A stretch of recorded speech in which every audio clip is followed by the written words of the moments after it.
When somebody uses a form of biofeedback like a Post-it note, it could be as simple as a little sticky dot that has no writing on it to maybe a stone that says soothing on it, or a word. Like, you can have words that you use. When I do hypnosis, I actually will write down positive words that they say. When they say, I want to feel something, I'll say, I'm going to write that down.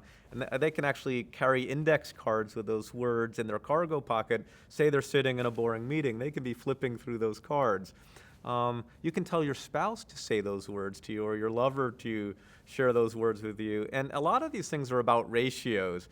Oftentimes we focus on our misery and not the positive things going on. So that's part of the mindfulness, part of like an acceptance and commitment therapy, which is a form of cognitive behavioral therapy, where being present for yourself and increasing the ratios of these affirmations versus the other time. So for the one time you got angry, you tell yourself you're doing well 100 times.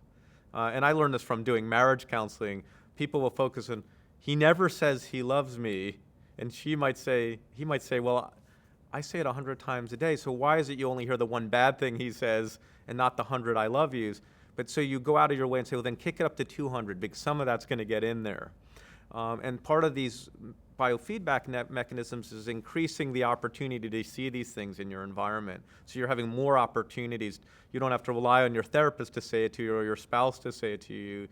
You have this stone that you can rub on to soothe yourself and also see those words.